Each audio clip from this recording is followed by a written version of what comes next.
Our president is one who is trying to divide our country. He is not in this to unify America and to solidify our place as the exceptional nation in the world. He is trying to divide us based along lines of gender, of religion, of income, even of race. Look at his embracing of Derrick Bell, the radical college racist professor whom you showed in a video last night, embraced literally and figuratively, asking others to open their hearts and minds to the radical agenda of a racist like Derrick Bell, who believed that white men oppress blacks and minorities.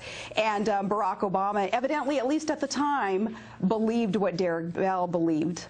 I'm going to ask you in the next segment about that, because we don't have enough time in the segment. I'm going to bring up some of the Breitbart tapes from last night and get your comments on it. But in the short time we have in this segment, I want to get your take on the results of Super Tuesday and what you think it means for the Republican Party. Mitt Romney won 6 of these states. You said that you had voted for Speaker Gingrich in Alaska.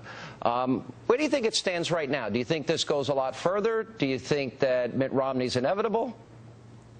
I don't think that anything is inevitable. The numbers are what the numbers are, though, and Romney certainly is leading in delegate count. But no, nothing is inevitable, and I do appreciate that these men are continuing to duke it out in the arena of ideas and are allowing themselves to be vetted, because look at the tragedy that is happening in America today, with us becoming less and less solvent, more and more beholden and shackled to foreign countries and less energy independent, less secure, because our sitting president was not vetted. So thank you, gentlemen, who are running on the GOP ticket, staying in there, allowing yourselves to be vetted by the media, because they didn't do it when Barack Obama ran. All right, we're going to pick that up when we get back. I want to show you some of the Breitbart tapes that we showed on the program last night. We're going to talk about the Obama Project, and that's about vetting President Barack Obama. We'll also talk about, do you think it was properly done in 2008? We'll have more with former Governor Sarah Palin right after the break, and then the NYPD. And we continue on Hannity with former Alaska Governor, Fox News contributor, Governor Sarah Palin. All right, Governor, let me show you from last night. These are what we call the Breitbart tapes, the very tapes that Andrew Breitbart talked about at CPAC. And he used the term, it's time to vet this president. And he showed a tape of the president with a controversial professor you mentioned in the last segment, Derrick Bell, introduces him, open your hearts and mind to Professor Derrick Bell, and then afterwards he hugs him. Let's roll the tape. Open up your hearts and your minds to the words of Professor Derrick Bell.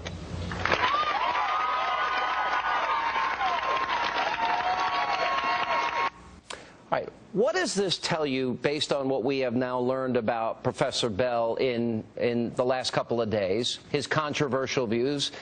Even Professor Gates questioned him on his issue of not recognizing anti-Semitism. What does it tell you about this bigger picture of President Obama and his, really, the only way I describe it is his radical associates?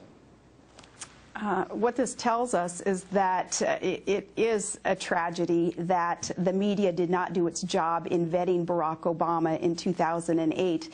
And here, this is belated vetting of Barack Obama, but it must be done. People must be aware of his radical past, his radical associations even today. Look at who he's chosen to be his czars. He has chosen the most radical of the radicals in certain areas of expertise, Sean. That is who is running this country today. And it is no wonder that people are starting to feel less and less certain about the future of America, the future of our economy, the future of any opportunity that we have to be energy independent, the future of the sovereignty of the United States of America based on who it is that Barack Obama surrounds himself with today. He has chosen these people because what went into his thinking through those college years, through years probably before his college years and his profession as a community organizer, what went into his thinking was this philosophy of radicalism based on the people whom he chose to be around. He has chosen now to help lead this country more of these radicals. You know, we knew about in 2008, and I first interviewed Reverend Wright on Hannity and Combs in March of 2007. And then we went into what black liberation theology is, what he writes about in his book. We have the tape, white folks' greed runs a world in need. He says that on tape. I did a little blow. He says that in his book. All of these things. But he hung out 20 years with Wright. Ayers, Dohrn, Pfleger, Acorn, Alinsky, community organizing. Now we have another sort of bit of information about what has, I guess, created the foundation of what Barack Obama believes. Now that he's governed for over 3 years, what do you glean from this? What do you take from this about the president, who he was and who he is, and what we would have in the future if he was reelected?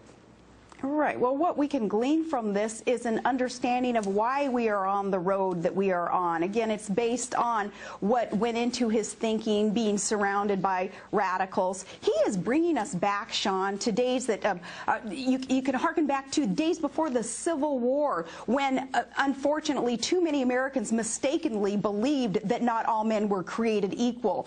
And it was the Civil War that began the codification of the truth that here in America, yes, we are equal and we all have equal opportunities, not based on the color of your skin. You have equal opportunity to work hard and to succeed and to embrace the opportunities, God-given opportunities to develop resources and work extremely hard and, as I say, to succeed. Now, it has taken all these years for many Americans to understand that gravity, that mistake that took place before the Civil War and why the Civil War had to really start changing America. What Barack Obama seems to want to do is go back to before those days when we were in different classes based on income, based on color of skin.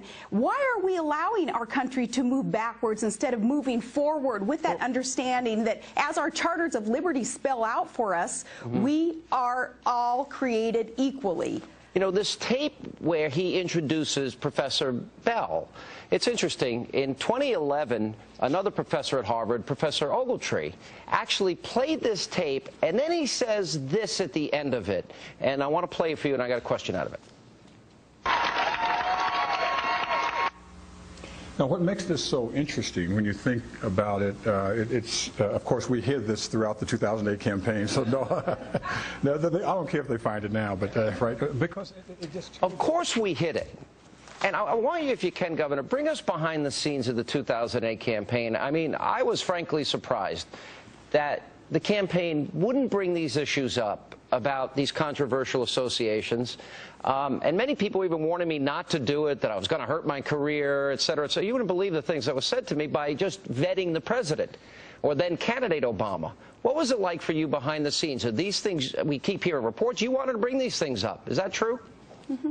Absolutely. And Sean, you, Rush Limbaugh, Mark Levin, Laura Ingraham, there were a select few of you out there trying to bring to light what it was that Barack Obama stood for and what his radical associations and even his voting record as a senator in Chicago, what it represented.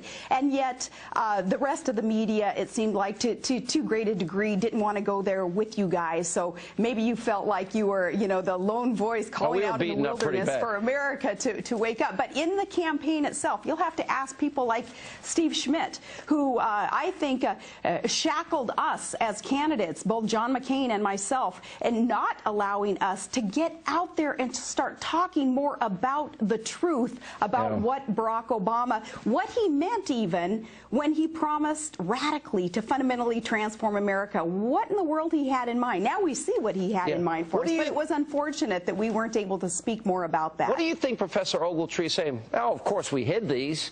What does that mean? Does the president know that they were hiding these tapes? And, you know, because the left went crazy today because we aired them last night. It's on Breitbart.com right now. What, if they had to hide them, what were they hiding? Yeah, don't you wonder if Barack Obama as a candidate there was just, you know, crossing his fingers, hoping that some of this stuff wouldn't come out. And he probably is still doing that today.